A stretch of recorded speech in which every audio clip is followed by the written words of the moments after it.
मेरे ससुर जी एक रिटायर्ड कर्मचारी थे। घर में मैं, मेरे 2 बच्चे और ससुर जी थे। मेरे पति को मरे हुए 3 माह हो गए थे।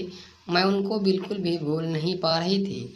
उनको याद करते हुए अक्सर मेरी आंखों में आंसू आ जाते थे।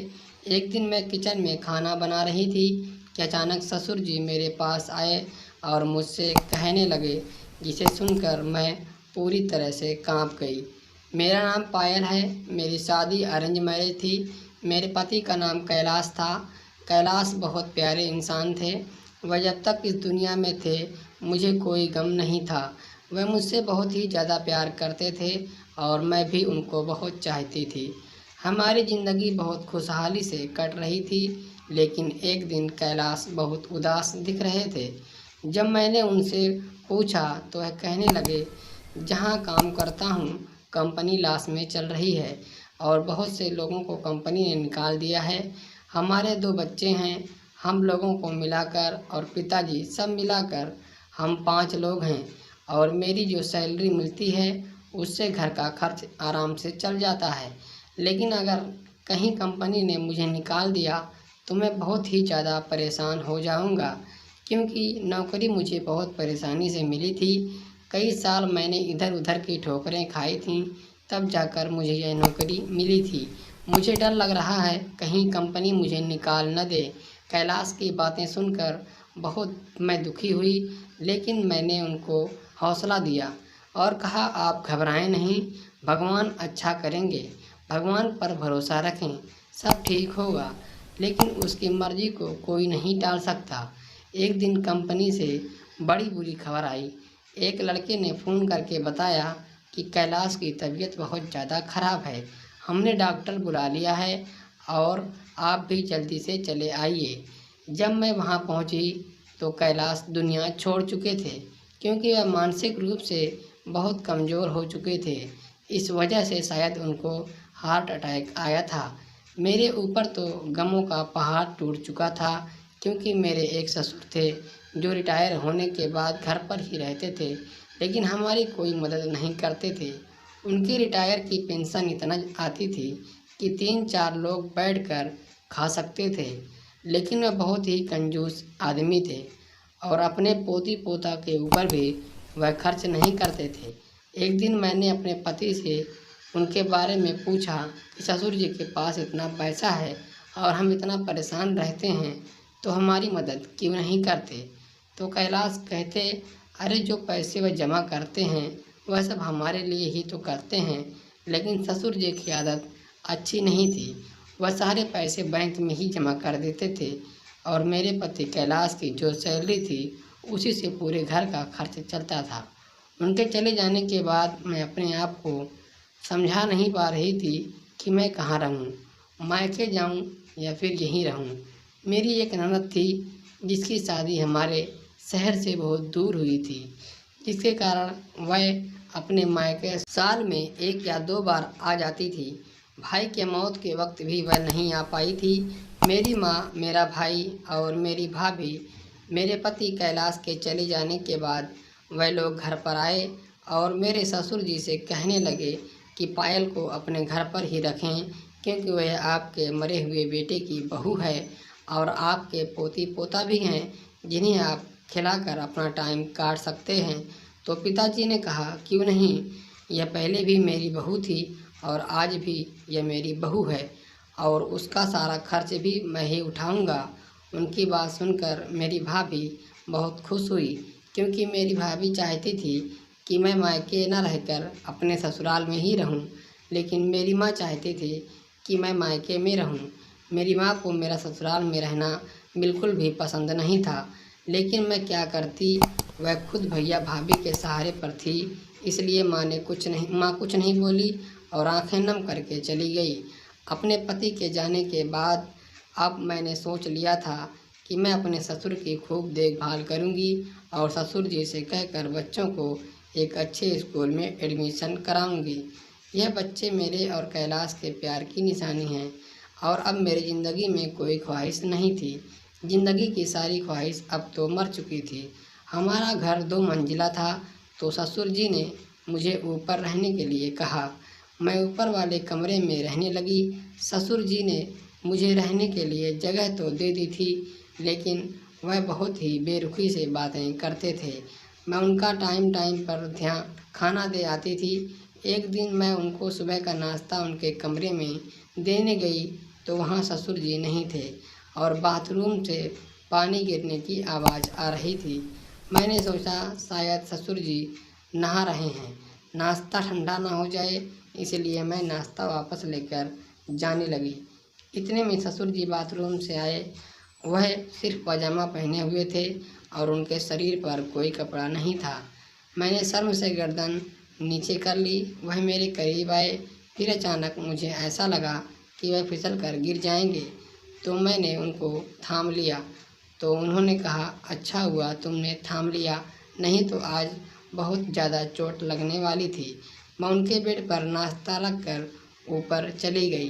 पता नहीं मुझे ऐसा क्यों लग रहा था कि ससुर जी जानबूझकर फिसले थे ताकि मैं उनको बचाऊं, और ऐसा ही हुआ। मैंने उनको थाम लिया। मैं घर की ज़रूरत के सामान उनसे मंगवाने से डरती थी, लेकिन उनसे नहीं कहती तो फिर किससे कहती।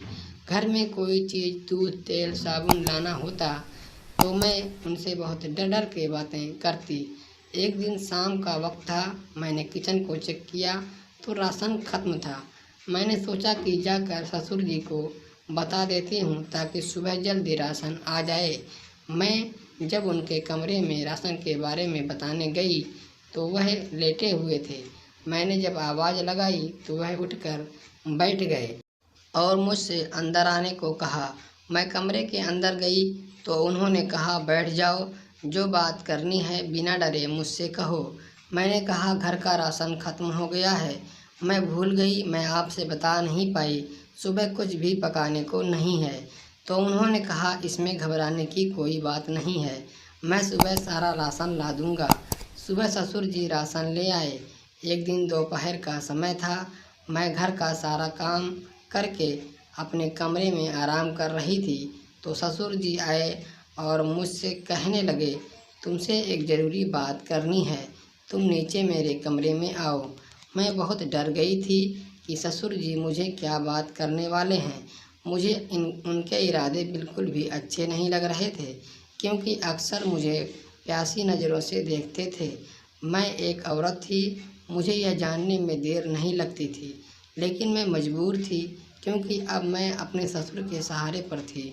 इसलिए जो कहते थे मैं उनको मना नहीं कर सकती थी। जब मैं उनके कमरे में गई तो उन्होंने कहा, आओ यहाँ बैठ जाओ, और कहने लगे, क्या तुमको कैलाश की याद नहीं आती है। मैंने कहा, ससुर जी बहुत आती है। तो उन्होंने कहा, मुझे भी अपनी पत्नी की बहुत याद आती है। कई लोगों ने कहा कि आप शादी कर लीजिए, अभी आपकी उम्र ही क्या है, आप अभी हट्टे कट्टे हैं, लेकिन मैंने शादी नहीं की। इतना कहते हुए वो मेरे करीब आ गए और मेरे हाथों पर अपना हाथ रख दिया। मैं तो पूरी तरह से कांपने लगी। मैंने जल्दी से अपना हाथ छुड़ाया और उनसे कहा, यह आप क्या कर रहे हैं। फिर अपना हाथ मेरे पीठ पर रखा और अपने हाथ को फेरने लगे। मैं जल्दी से उनका हाथ अपने पीछे से हटाया तो उन्होंने कहा, देखो तुम भी अकेली रहती हो और अभी जवान हो, मैं भी अभी बूढ़ा नहीं हुआ हूँ। तुम मेरी बात मानोगी तो बहुत फ़ायदे में रहोगी, तुम्हें हर तरफ से ऐशो आराम रहेगा, तुम एक रानी की तरह ज़िंदगी जियोगी। उनके मन में जो आ रहा था वह बकते चले जा रहे थे, और फिर उन्होंने अपना हाथ मेरे कंधे पर रखा और कहा, आज तो मैं तुमको छोड़ दे रहा हूँ, लेकिन तुम अच्छे से सोच लेना। मैं जल्दी से ससुर जी के कमरे से भागी और अपने कमरे में चली आई। अब मुझे समझ में नहीं आ रहा था कि ससुर जी की नीयत बिल्कुल भी ठीक नहीं है। मेरा मन कर रहा था कि मैं यह घर छोड़कर चली जाऊं, लेकिन ससुर जी ने एक बात यह भी मुझसे कही थी कि अगर तुम घर छोड़कर भागने की कोशिश करोगी और किसी को कोई बात मेरे बारे में बताओगी तो मैं तुम्हें बदचलन साबित करने में कोई कसर नहीं छोड़ूंगा, क्योंकि पूरे मोहल्ले वाले जानते हैं कि मैं बहुत नेक इंसान हूँ और मेरी मोहल्ले में बड़ी इज्जत है। अगर तुमने ऐसा कुछ किया तो तुम कहीं की नहीं रहोगी। यह बात मेरे मन में आई और फिर मैंने यह सोचा कि अगर मैं घर छोड़कर कहीं जाती हूँ तो मेरे बच्चों का क्या होगा। यही सब सोचकर मैं घर नहीं छोड़ा। एक रात मैं कमरे में सोई हुई थी, गर्मी बहुत ज़्यादा थी तो मैंने कमरे का दरवाज़ा खुला रखा था। रात के लगभग 2-3 बज रहे थे। मुझे ऐसा लगा कि मेरे सामने कोई आदमी खड़ा हुआ है। जब मैंने आँख खोली तो ऐसा ही हुआ। मेरे ससुर जी मुझे जगा रहे थे। उन्होंने कहा, देखो मेरा सर बहुत तेज़ दर्द कर रहा है और तुम जल्दी से मेरे कमरे में आओ, मेरा सर दबा दो। मुझे डाउट हो रहा था कि ससुर जी ज़रूर कोई चाल चल रहे हैं, लेकिन मुझे उनकी बात माननी पड़ रही थी। मैं धीरे धीरे कदमों से उनके कमरे में गई और उनका सर दबाने लगी। कुछ देर बाद उन्होंने अपना सर मेरी गोद में रख दिया। मैं बहुत मजबूर थी, मैं क्या करती। कुछ देर बाद उन्होंने मुझे अपने ऊपर कर लिया और बहुत ज़ोर से कस कर पकड़ लिया। मैंने बहुत छुड़ाने की कोशिश की लेकिन नहीं छुड़ा पाई। उस रात जो भी उनका अरमान था सब पूरा कर रहे थे और मेरे ऊपर उनको थोड़ा सा भी तरस नहीं आया। अब जैसे उनकी आदत बन चुकी थी, वह हफ्ते में 2-3 बार मेरे साथ यही करते थे। एक दिन में ही वह मुझे अपने कमरे में ले जाने लगे, लेकिन मैं नहीं जा रही थी। वह मुझे जानवरों की तरह घसीट कर अपने कमरे की तरफ ले जा रहे थे कि अचानक मेरी ननद आई और ससुर जी को ऐसा करते हुए देखी तो वह रोने लगी और कहने लगी, पिताजी मैं आपको बहुत अच्छा इंसान मानती थी, आप ये क्या कर रहे हैं। मैंने भाभी की सारी बातें सुनी हैं कि आप उनके साथ कई बार ज़बरदस्ती कर चुके हैं और आज फिर यह सब क्या है। आज से मैं यह समझूंगी कि आप मेरे लिए मर चुके हैं और मैं जा रही हूँ। अब मैं कभी भी आपका मुंह नहीं देखूंगी। इतना कहकर वह चली गई। लेकिन जब सुबह हुई तो मेरे ससुर जी भी कमरे से गायब थे और उनके कमरे में एक लिफाफे में वसीयतनामा था, जिसमें उन्होंने अपनी सारी जायदाद, बैंक बैलेंस सब मेरे नाम कर दिए थे और एक चिट्ठी थी जिसमें लिखा हुआ था कि मुझे माफ़ कर दो। ससुर जी को अपनी गलती का एहसास हो गया था। दोस्तों, कहानी कैसी लगी हमें कमेंट बॉक्स में ज़रूर बताएं और वीडियो को लाइक शेयर ज़रूर करें और चैनल को सब्सक्राइब करना ना भूलें।